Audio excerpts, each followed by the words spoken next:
masarap ba? Oh, siyempre, masarap. Masarap. Oh, busok. Mura. Mura.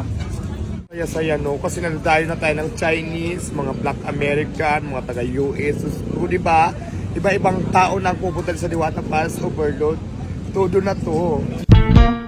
I know you feel this movement right here.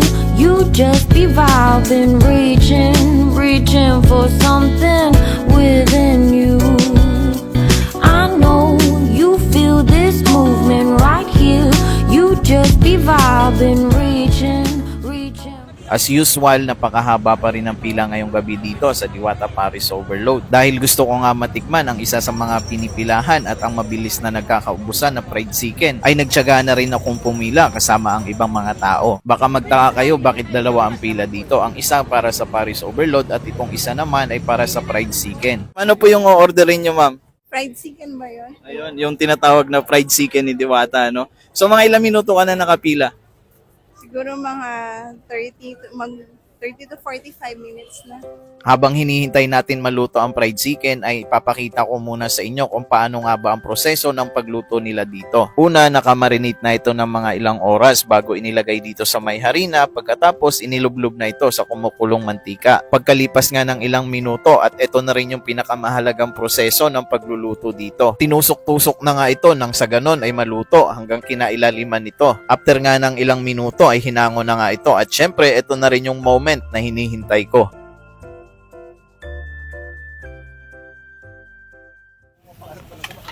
Chicken dalawa.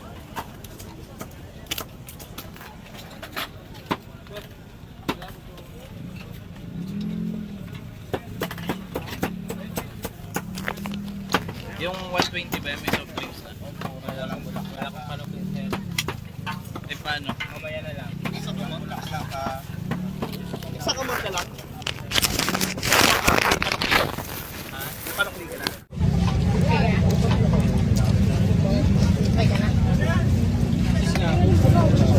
Minsan lang naman eh. Gagong, Hindi ka namin susumbong. ang ako. Naging pala talaga yun.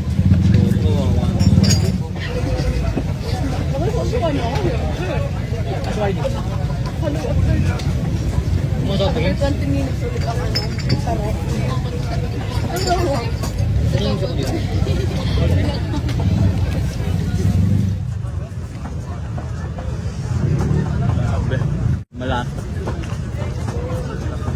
After ko kumain, ganito po yung itsura ko. No? Tulo-tulo talaga yung pawis natin dahil sa sarap ng sabaw na libre dito. Ang masasabi ko sa pagkain kay Diwata, masarap siya. Lalo na yung bago niya, yung chicken, tsaka yung bulalo. Yun yung in-order namin, yung bago niya. Sobrang sulit sa price and only rice na rin. Ayun yung...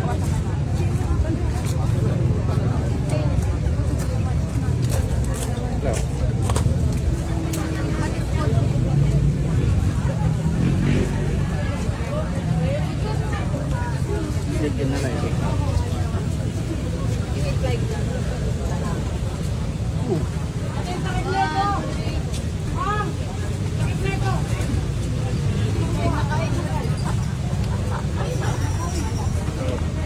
Sir, masarap ba? Oh, siyempre, masarap. Masarap. Oh, busok. Ayun, busog na daw mga kababae. Ito yung mga sikat na mga vlogger, no? Si Alpha, saka ito si Ma'am. Kumusta lasa, Ayan, sir? napadayo na rin po dito. How's the taste? Guys, very masarap. Masarap ba? Very Oh, masarap. very masarap. And mura. Mura.